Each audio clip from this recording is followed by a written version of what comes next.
নমস্কার, সবাইকে স্বাগত সুজিত পাঠক অ্যাস্ট্রোলজি চ্যানেলে। আজকে আমি নিয়ে এসেছি আপনাদের সামনে মার্চ মাসের রাশিফল।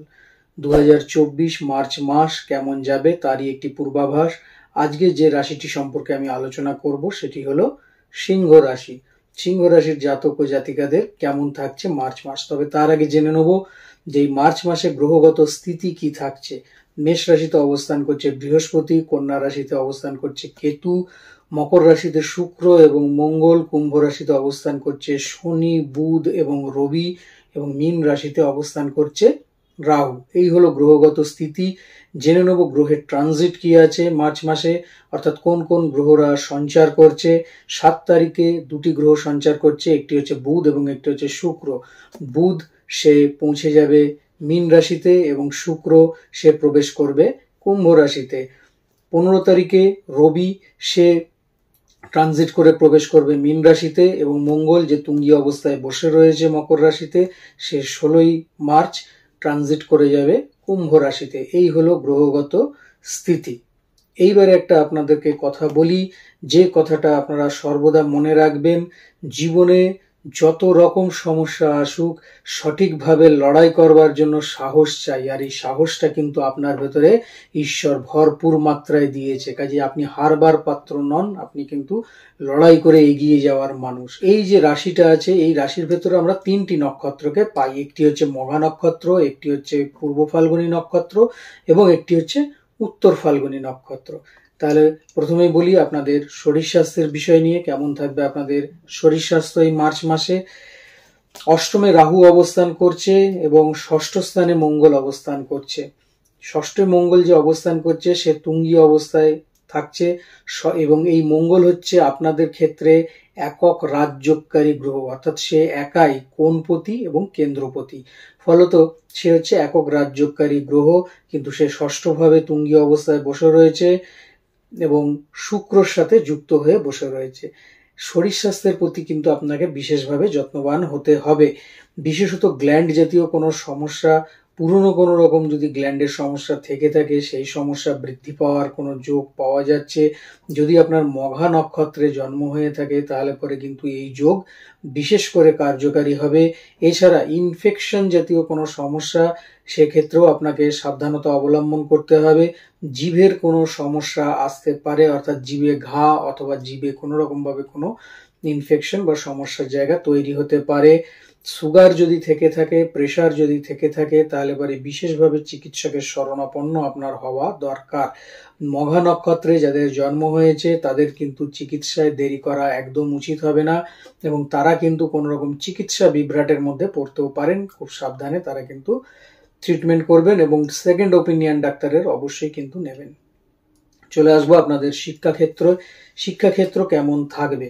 মধ্যম প্রকার থাকবে আপনাদের শিক্ষাক্ষেত্র, অর্থাৎ এটা হচ্ছে লোয়ার এডুকেশন, যারা মাধ্যমিক উচ্চ মাধ্যমিক অবধি পড়াশোনা করছেন তাদের ক্ষেত্রে বলবো মধ্যম প্রকার থাকবে, কেন আপনাদের মনোযোগ কম থাকবে, মিথ্যে বলার প্রবণতা বেশি আসবে।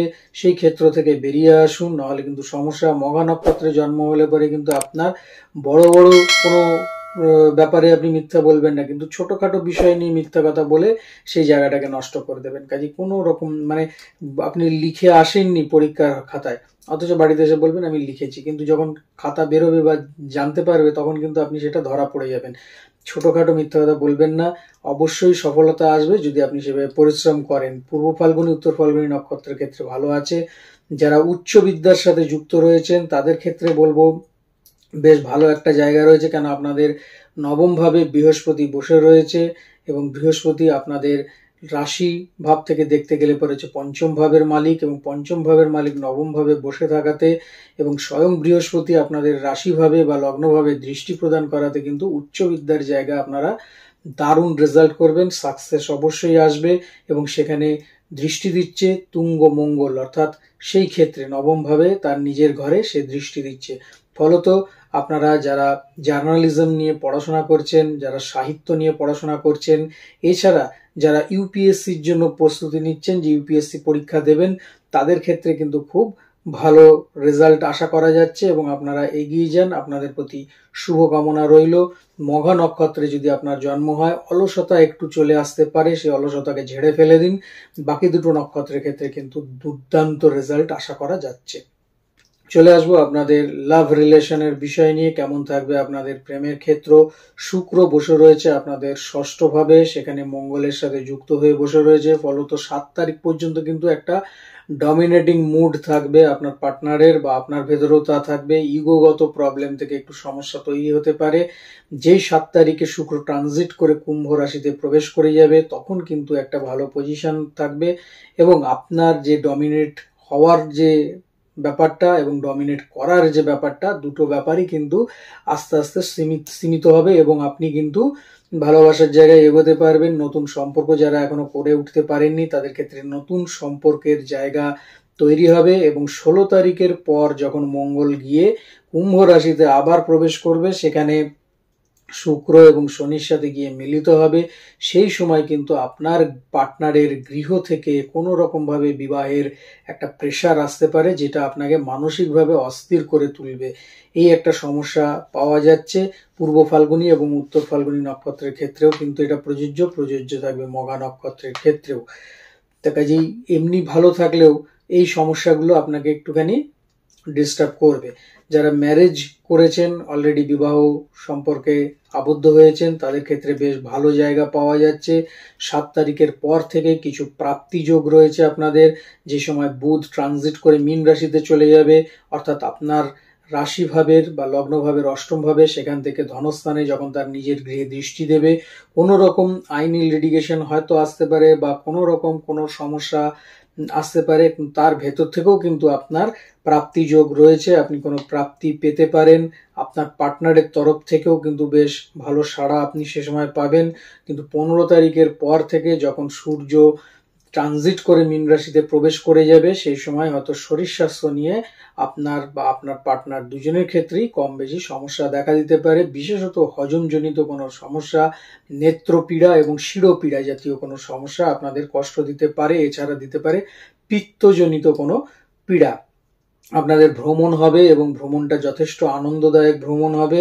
ফ্যামিলিগত দিক থেকেও বেশ শুভ পাওয়া যাচ্ছে। পরিবারের বড়দেরকে নিয়ে আপনি থাকতে পারবেন। তবে গুরুজন কোনো গুরুস্থানীয় মানুষের স্বাস্থ্যহানি বা তাদের শারীরিক ক্ষতির কোনো জায়গা পাওয়া যাচ্ছে, সে বিষয়ে আপনাকে একটুখানি সাবধানে থাকতে হবে। যদি আপনার পূর্ব ফাল্গুনী নক্ষত্র বা উত্তর ফাল্গুনী নক্ষত্রে জন্ম হয়, সেক্ষেত্রে কিন্তু পিতা ও মাতার শরীর স্বাস্থ্যের বিষয়ে ভীষণভাবে আপনাকে খেয়াল রাখতে হবে।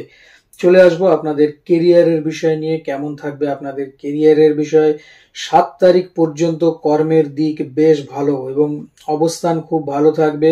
আপনাকে তারপরে হয়তো দূরে কোথাও যেতে হতে পারে কর্মক্ষেত্রেই, যে ক্ষেত্রে আপনার পদোন্নতি হবে এবং নতুন কর্ম লাভের জায়গা পাওয়া যাচ্ছে যারা এখনো পর্যন্ত চাকরি পাননি তাদের ক্ষেত্রে। এবং আপনি যদি দূরে যান, সেক্ষেত্রে পদোন্নতি হবে, স্যালারি বাড়বে, আপনি ভালো ডেজিগনেশন হোল্ড করবেন। 16 তারিখের পর থেকে কিন্তু আপনার শত্রু বৃদ্ধি হবে, অর্থাৎ আপনার উন্নতি অনেক সময় অনেকে ভালোভাবে নেবে না। আপনার পাশের যে চাকরি করছে, কর্ম করছে, সেই ভদ্রলোকই হয়তো আপনার কোন রকম সমস্যার জায়গা তৈরি করবে। কাজেই মনের যে কোনো কথা সেটা চেপে রাখুন। উন্নতির উচ্ছ্বাস বেশিভাবে প্রকাশ করতে যাবেন না। মঘা নক্ষত্রে যদি জন্ম হয়, 100% তার চোয়াল হবে চওড়া, মাথা হবে ছোট, হাগাল হবে বড়। এরকম ধরনের কোনো মানুষ থেকে সাবধানে থাকবেন, নাহলে পরে বিপদ আসতে পারে আপনার। এবং যারা ব্যবসা করছেন, ব্যবসা ক্ষেত্রে বলবো যে এই রকম যে মানুষ, যেটা আমি ডেসক্রিপশন দিলাম, সেরকম ধরনের মানুষ থেকে সাবধানে থাকবেন। এরা বিশ্বাসঘাতকতা আপনার ব্যবসায়িক ক্ষেত্রে করতে পারে। কোনো রকম ধারবাকির কাজ কিন্তু ব্যবসা ক্ষেত্রে করতে যাবেন না, তাহলে সমস্যা। না হলে পরে কিন্তু আপনাদের আর্থিক লাভের জায়গা প্রশস্ত আছে, ভালো আছে এবং আপনারা আপনাদের ব্যবসায়িক উন্নতির জায়গা করতে পারবেন। তবে আপনাদের ব্যবসা ক্ষেত্রে একটু দূরে কোনো জায়গায় গিয়ে যদি করেন, তাহলে পরে আপনারা লাভবান হবেন এবং আপনাদের ব্যবসার যে প্রসিডিওর, সেটা কিন্তু একদম গৃহে বসে করলে হবে না বা বাড়ির কাছের কোনো অফিসে করলে হবে না। এক গৃহ থেকে একটু দূরে গিয়ে কোনো জায়গায় সেই প্রসিডিওর কমপ্লিট করুন, অবশ্যই আপনাদের ক্ষেত্রে ভালো ফল দেবে। যাকে আপনি খুব ভালোভাবে চেনেন, দেখবেন পেছনে সেই ছুরি নিয়ে দাঁড়িয়ে আছে ব্যবসা ক্ষেত্রে, সেই দিক থেকে আপনাকে একটু সাবধানতা অবলম্বন করতে হবে। আদারওয়াইজ আপনাদের ব্যবসা ক্ষেত্র কিন্তু বেশ ভালো পাওয়া যাচ্ছে। 3টি নক্ষত্রের ক্ষেত্রেই বেশ ভালো। তবে মঘা নক্ষত্রে যারা জন্মগ্রহণ করেছেন তাদের সাথে পার্টনারের কোনো রকম একটা ঝামেলা বাঁধতে পারে আর্থিক বিষয় নিয়ে, সে বিষয়ে আপনারা একটু মাথায় রাখবেন। বাদবাকি আপনাদের যে ব্যবসায়িক ক্ষেত্র সেটা অবশ্যই ভালো রয়েছে। ট্রান্সপোর্ট বা ইম্পোর্ট এক্সপোর্ট এইসবের ব্যবসা যারা করছেন তাদের ক্ষেত্রে খুব ভালো, এবং যারা লিকুইড তরল জাতীয় জলের ব্যবসা, ওয়াইন্সের ব্যবসা, এই ধরনের ব্যবসা যারা করছেন তাদের ক্ষেত্রে খুব ভালো হবে রিয়েল এস্টেটের ব্যবসা। সবশেষে যেটা আমি বলি সেটা হচ্ছে উপায়, কি ধরনের উপায় করলে পরে আপনারা ভালো থাকবেন। প্রথমত হচ্ছে প্রত্যেক দিন সূর্যকে অর্ঘ্য প্রদান করুন। সূর্য অর্ঘ্য দান করতে পারলে পরে আপনাদের ক্ষেত্রে বেশ শুভপ্রদ।